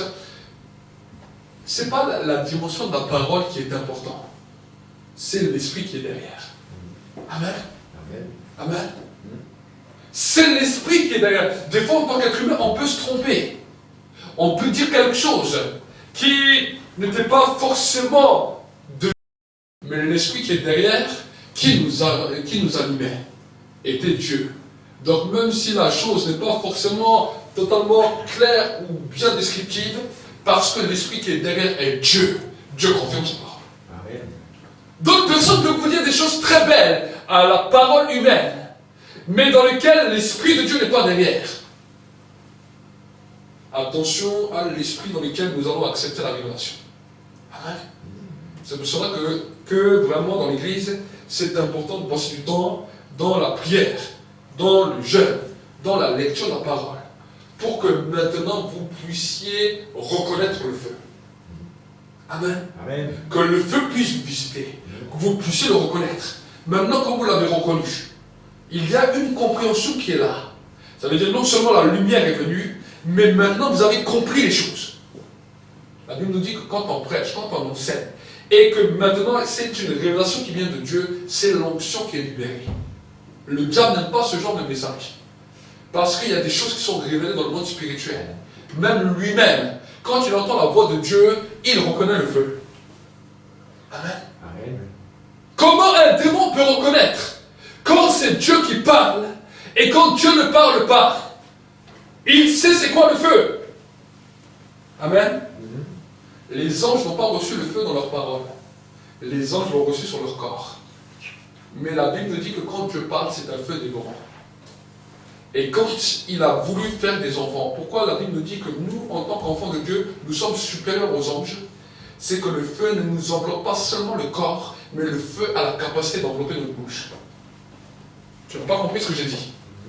Le feu n'a pas simplement la capacité d'envelopper notre corps comme les anges, mais la Bible nous dit que nous sommes devenus supérieurs aux anges. Nous sommes devenus semblables à Dieu, à l'image parfaite de Dieu, parce que nous sommes appelés ses enfants. Si Dieu parle avec le feu, nous avons la capacité de parler avec le feu. Amen, pasteur. Oui. Amen. Nous voulons parler avec le Nous avons la capacité de parler avec le feu.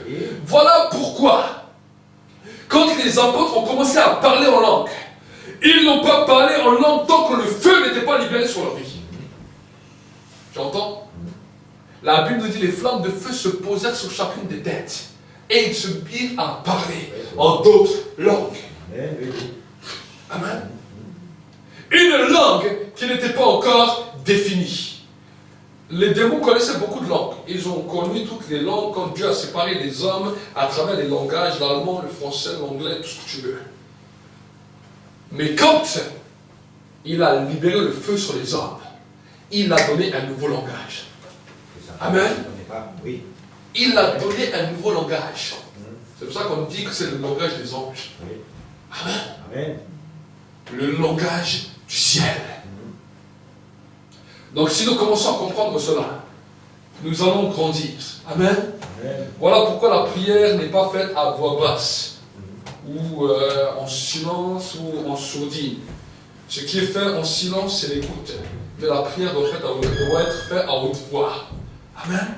Amen. Et vous allez voir que si vous commencez à comprendre ça, et ça c'est pour les jeunes ou pour les plus vieux, il n'y a pas d'âge. Quand le feu a commencé à me saisir, le feu a saisi mon corps. Mais quand ensuite j'ai continué à lire la parole de Dieu, le feu a commencé à saisir ma bouche. Le feu a commencé à saisir ma langue. Et les paroles que je disais, c'était des paroles de feu. Amen. Amen. Amen. Les paroles de feu. Le prophète Élie a pu faire descendre le feu du ciel sur un autel. Moïse a rencontré le feu qui avait impacté le buisson ardent. Et si tu regardes à travers l'histoire de la Bible, nous voyons que quand le prophète Ésaïe était là, s'est trouvé devant la gloire du temple, il a dit, mais comment est-ce que je vais prophétiser? Comment est-ce que je vais parler? La Bible ne nous dit pas que sa bouche est devenue du feu, mais la Bible nous dit que l'ange a pris une braise qui était sur l'autel et a touché seulement ses lèvres. Ça veut dire que c'est juste le contour de ses lèvres qui était en feu. C'était le premier rouge à lèvres, le premier gloss. Amen. Quand il descend sur terre, il a dit, voici la Vierge enfantera, parce que le feu dirigeait sa lèvre. Amen. Le feu dirigeait ses lèvres. Même si les hommes de son temps n'ont pas vu de vierge enfantée, ils ne pouvaient rien dire parce qu'ils sentaient qu'il y avait un feu qui était derrière. Amen. Et aujourd'hui, nous avons la grâce que non seulement nos corps soient embrasés de feu, mais que nos bouches soient embrasées de feu. Amen. Semblable à Dieu. Semblable à Dieu. Sanctifie-les par ta parole.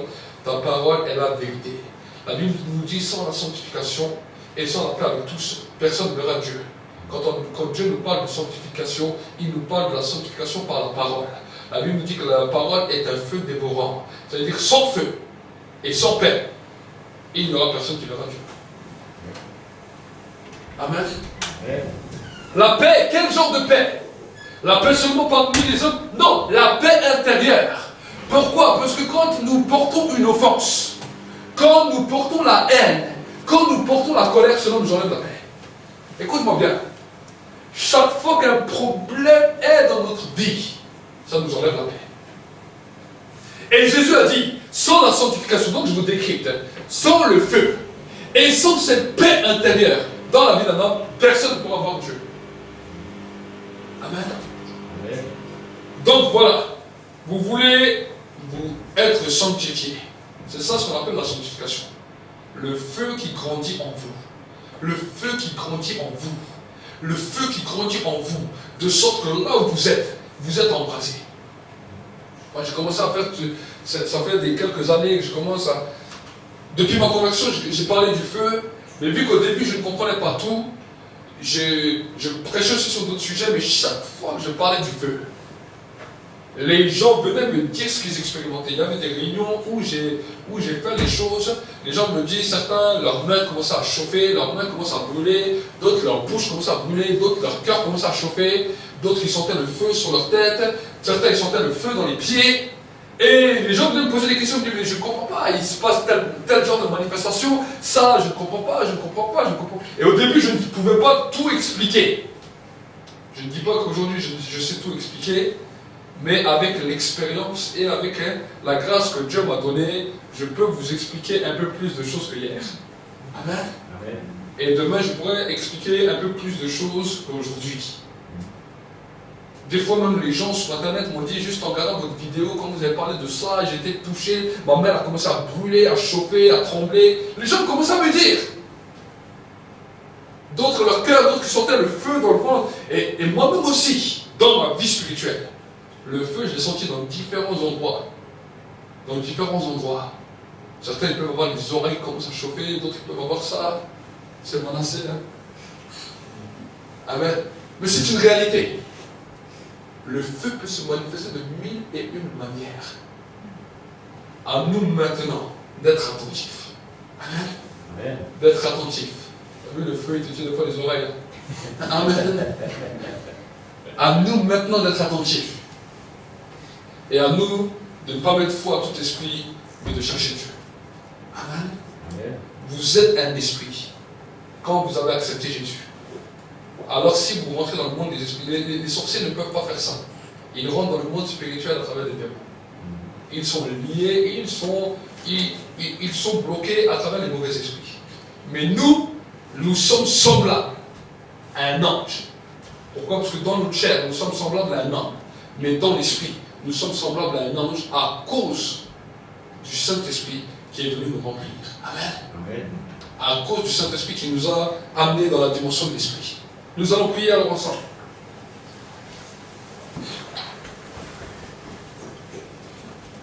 Seigneur mon Dieu, mon roi, je veux réellement te bénir, je veux réellement t'exalter. J'ai essayé d'apporter ton message de la manière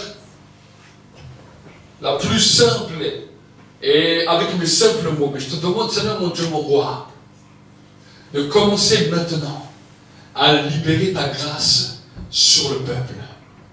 De commencer, Seigneur mon Dieu, mon roi, à amener une nouvelle dimension dans la vie de tes enfants. Dans la vie de tes enfants. Et que maintenant, Seigneur, ils commencent à chercher le feu. Ils commencent à chercher le feu. Ils commencent, Seigneur mon Dieu, mon roi, à reconnaître le feu. Et que, Seigneur mon Dieu, mon roi, ils ne puissent plus être trompés. Seigneur, tu vois que beaucoup de tes enfants ont été trompés. Parce qu'ils n'ont pas su comment reconnaître ta parole. Et que quand bien même des fois, toi tu as parlé, c'est-à-dire ils n'ont pas su comment combattre les esprits des ténèbres qui empêchaient que cette parole se réalise. La Bible nous dit que Daniel, que le prophète Daniel a commencé à prier, il avait entendu, il avait perçu la parole qui venait du ciel, mais que la parole avait été retenue, que l'ange qui était censé apporter la révélation et la manifestation avait été retenu, et que Seigneur, il ne savait comment combattre dans ce royaume, dans le monde spirituel. Mais maintenant, Seigneur, je te demande que non seulement l'Église puisse entrer dans une plus grande dimension au niveau de la dimension de l'intercession, mais qu'ils commencent à comprendre qu'ils sont eux-mêmes aussi des esprits, qu'ils sont eux-mêmes aussi des esprits au service de Dieu, et qu'ils soient qualifiés comme des serviteurs de Dieu, et qu'à cause du feu qui est sur eux, à cause du feu qui va commencer à les saisir, qu'ils vont reconnaître ta parole là où elle se manifeste. Seigneur, nous voulons te bénir et te rendre toute la gloire. Merci pour ce dimanche. Et Dieu va également commencer à te faire grandir dans différents niveaux spirituels. On va dire que tu dois toujours être brûlant pour Dieu, parce que il y a une chose que le diable attendra toujours, c'est que tu te refroidisses. Dans cette alliance avec Dieu, de toujours rechercher sa présence, appeler le sacrifice de Jésus à la croix, parce qu'il n'est pas mort pour rien. Pour tout peuple, pour toute personne, de tout âge, de toute nation, de toute tribu.